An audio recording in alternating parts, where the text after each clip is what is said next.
तो ये लीजिए, कितने क्यूट से बाइट साइज के घेवर तैयार हो गए। तीज हो, रक्षाबंधन हो या कोई भी खास मौका हो, इस तरह से बड़ी आसानी से परफेक्ट बाइट साइज मिनी घेवर जो कि बाहर से क्रिस्पी हैं, अंदर से हल्के और रबड़ी और चाशनी के साथ उनके स्वाद में घुले हुए आप घर पर बनाएं, सबको बहुत ही अच्छे लगेंगे। नमस्कार।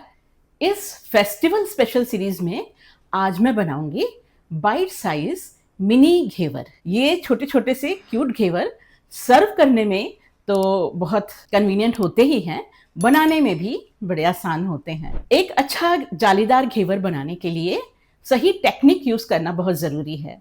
तो मैं आज के इस वीडियो में आपको बताऊंगी कि किस तरह से घेवर का बैटर तैयार किया जाए, कैसे सही टेम्परेचर मेंटेन किया जाए और किस तरह से इन घेवरों को फ्राई किया जाए जिससे कि हमें अच्छे कुरकुरे जालीदार घेवर मिले। और साथ ही मैं डेकोरेशन की भी कुछ टिप्स दूंगी। तो चलिए बनाते हैं। सबसे पहले मैं घेवर बनाने के लिए बैटर तैयार करूंगी। इसके लिए मैं मिक्सी के जार में डालूंगी पिघला हुआ घी। गैस पर मैंने घी को पिघला लिया है और मैं इसमें से 2 टेबल स्पून घी यूज़ कर रही हूँ। मैं ये सजेस्ट करूँगी कि आप एक एक पॉइंट को ध्यान से, जैसा मैं बता रही हूँ वैसा ही करिएगा। तो यहाँ आप घी पिघला कर लीजिए।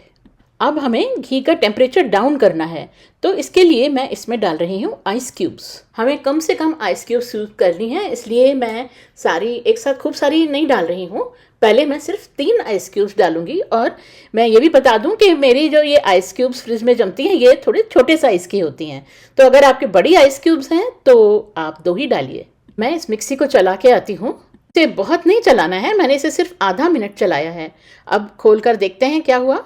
तो ये देखिए, ये जो घी था वो आइस क्यूब्स की वजह से जम गया, लेकिन अभी भी बीच में थोड़ा पिघला हुआ घी है, तो मैं इसमें 1 आइस क्यूब और डाल देती हूँ। तो बेसिकली हम मिक्सी में बर्फ़ के साथ चला के घी को इमल्सिफाई कर रहे हैं। चम्मच में जो घी लग गया था उसको भी मैं निकाल ले रही हूँ और अब इसको मैं फिर से आधा मिनट चला के आती हूँ। तो अब देखिए, घी अच्छी तरह से जम गया है और इसमें जो एक्स्ट्रा पानी है बर्फ़ का पिघला हुआ, उसको भी हम बाहर निकाल दे रहे हैं।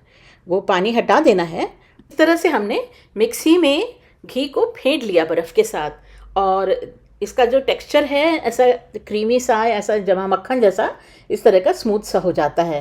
तो ट्रेडिशनली ये काम जो है हलवाई वगैरह परात में करते हैं। वो एक बड़ा सा बर्फ़ का ढेला लेके और उससे घी को फेंटते हैं और उससे घी इस तरह से जम जाता है। पर हम तो बहुत थोड़ा सा घी यूज़ कर रहे हैं, तो ये काम मिक्सी में बड़ी आसानी से हो जाता है। अब हमें इस घी में मैदा ऐड करना है। तो ये मैंने हाफ कप मैदा लिया है, लेकिन सारा मैदा मैं एक साथ नहीं डालूंगी। पहले मैं आधा मैदा ही डाल रही हूँ इसमें। अब मैं फिर इसको मिक्सी में चला के आती हूँ वही आधा मिनट, जिससे कि अच्छी तरह से ये मैदा घी में मिक्स हो जाए। तो ये देखिए, ये इस तरह से ये अच्छी तरह से घी में मिक्स हो गया है। अब मैं बाकी का बचा हुआ मैदा इसमें मिला देती हूँ। मैं मैदा भी इस तरह से स्टेप्स में इसलिए मिला रही हूँ कि मैं चाहती हूँ कि ये जो घी है वो मैदे में एक तरह से एक जैसा यूनिफॉर्मली मिक्स हो जाए।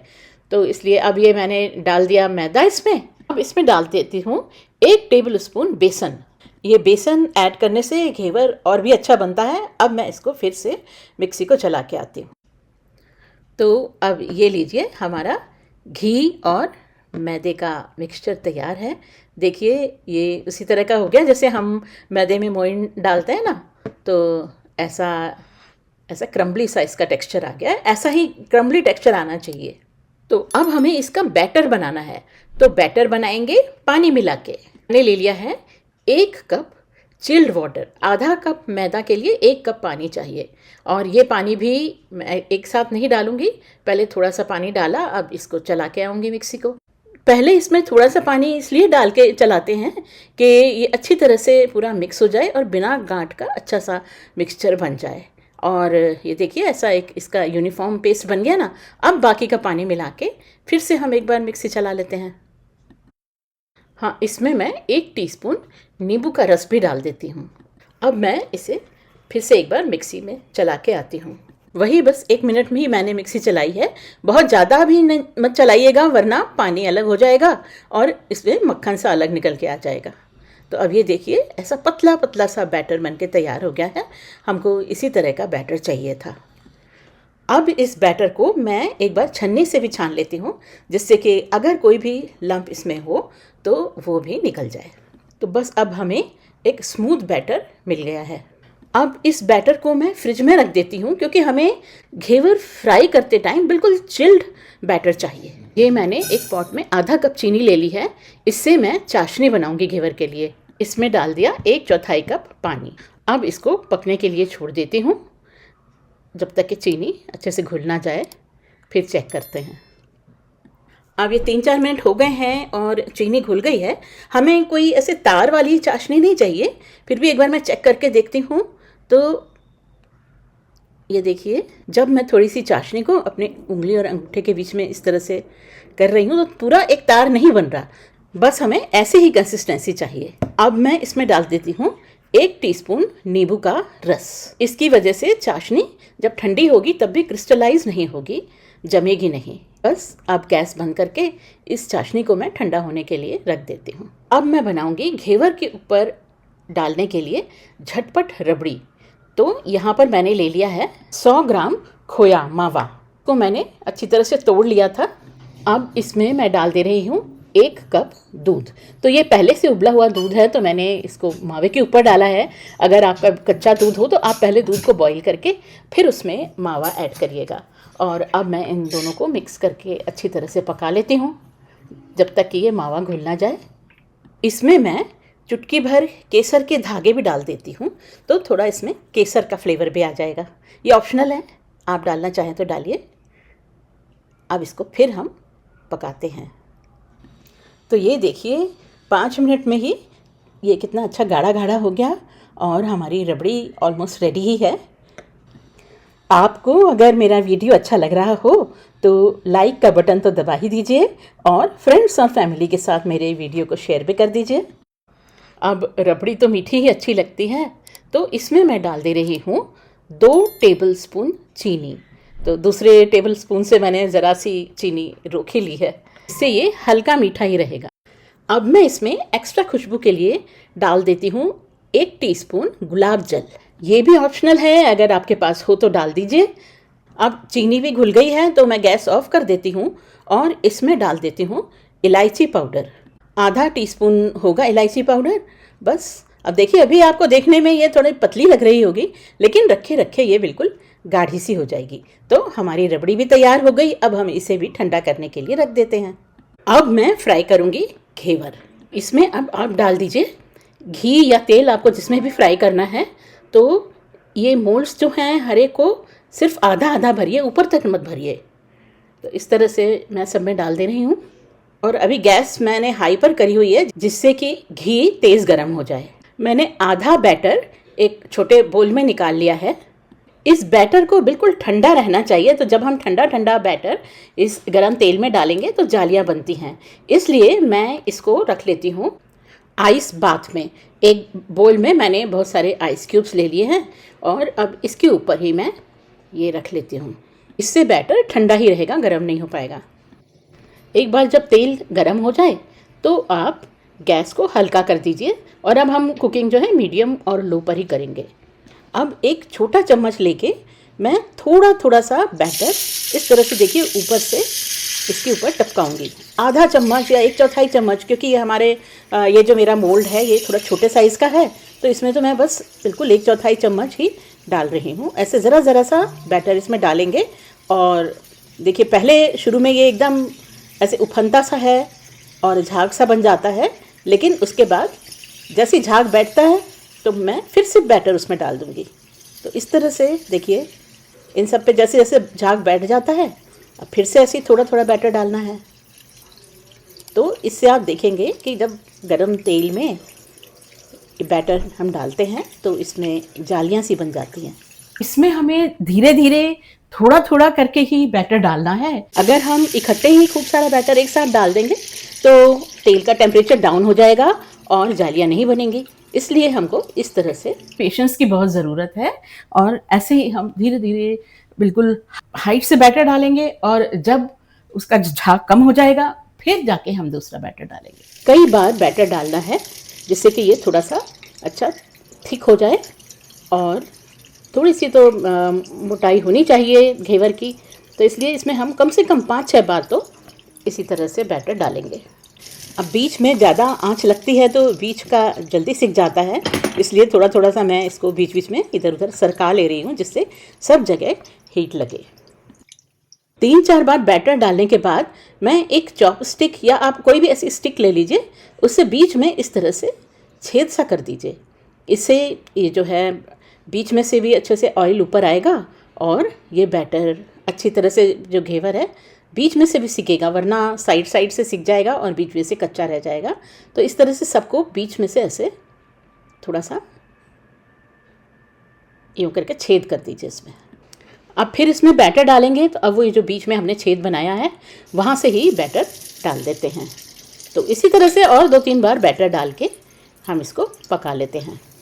तो अब हमने ये जो बैटर था अपना डाल के ख़त्म कर दिया है, और ये नीचे से थोड़े थोड़े गोल्डन भी होने लग गए हैं, पर ऊपर से अभी कच्चे ही हैं। तो हम नीचे से जो हमारा घी है उसे लेके और चम्मच से लेके उसको ऊपर डालते हैं। तो ऐसे ऊपर डाल के हम ऊपर का हिस्सा भी धीरे धीरे फ्राई कर लेंगे। बस गैस को आप धीमा ही रखिएगा, वरना नीचे से जल्दी से एकदम क्रंची हो जाएगा और ऊपर से कच्चा रह जाएगा। इसी तरह से हम इसको धीरे धीरे पका लेते हैं। अब देखिए बीच वाले तो अच्छे से फ्राई हो गए हैं, लेकिन साइड वाले अभी कच्चे से ही रह गए हैं। तो मैं बीच वालों को हटा के साइड में कर देती हूँ और साइड के जो घेवर हैं उनको बीच में डाल देती हूँ। अब जो घेवर हो गए हैं उनको मैं निकाल लेती हूँ। तो इनको आप पहले किसी जाली पर निकालिए, जिससे कि इसके अंदर जितना भी घी एक्स्ट्रा होगा वो नीचे निकल जाएगा। और अभी जो बचे हुए हैं जिनमें अभी थोड़ी सी कसर है, उनके ऊपर मैं थोड़ा थोड़ा सा फिर से गरम घी डाल के और उनको भी पका लेती हूँ। अब लीजिए घेवर का एक राउंड तो तैयार हो गया। अब इसी तरह से जो बाकी बचा बैटर है उससे मैं एक और राउंड तैयार कर लेती हूँ। अब ये मैंने चाशनी ले ली है और इसमें मैं अब इन घेवरों को डुबो के निकालूंगी। तो ऐसे ही डुबो के दोनों तरफ से और बाहर निकाल लेना है। इसको ज़्यादा देर उसके चाशनी के अंदर मत छोड़िएगा, वरना फिर ये गीले से हो जाएंगे। इसलिए बस डालिए और अलटिए पलटिए अच्छे से। जब इसमें चाशनी लग जाए तो इनको बाहर निकाल लीजिए। तो अब देखिए मैंने इनको एक प्लेटर में अच्छे से सजा दिया है थोड़े से घेवरों को, और मैं इनको अब डेकोरेट करना आपको दिखा रही हूँ। तो वो जो रबड़ी मैंने बनाई थी वो रबड़ी मैं इनके ऊपर एक चम्मच की हेल्प से थोड़ी थोड़ी सी रबड़ी रख दे रही हूँ। मैंने थोड़े से पिस्ते बारीक काट के रखे थे, तो अब ऐसे ही थोड़े थोड़े से बारीक कटे हुए पिस्ते भी मैं इनके ऊपर रख दे रही हूँ। आप पिस्ते अगर ना डालना चाहें, बादाम काजू जो भी आप नट्स लगाना चाहें इन पे लगा सकते हैं।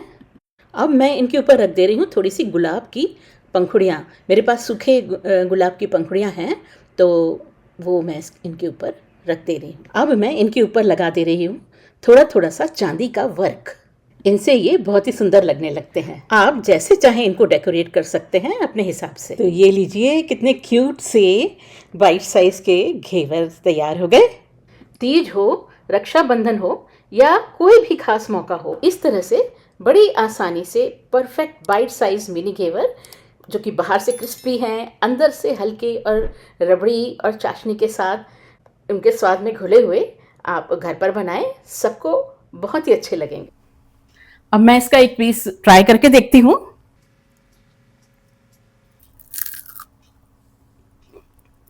बहुत बढ़िया, एकदम अपने हिसाब से हम बनाते हैं ना, तो हम परफेक्ट मीठा रख सकते हैं। और सबसे बड़ी बात है कि इसमें जो क्रंच आ रहा है ना, वो बाजार वाले घेवर में नहीं आता, क्योंकि वो पता नहीं कितने दिन पहले से रखा हुआ होगा। तो बहुत अच्छे घेवर बने, आप भी ट्राई करके देखिए, मज़ा आ जाएगा आपको। इन घेवरों को आप फ्राई करके एयर टाइट कंटेनर में बंद करके रख सकते हैं, स्टोर कर सकते हैं 10-15 दिन के लिए। और जब इन्हें सर्व करना हो तभी इन्हें चाशनी में डुबोइए और ऊपर से अपने पसंद का डेकोरेशन कर दीजिए।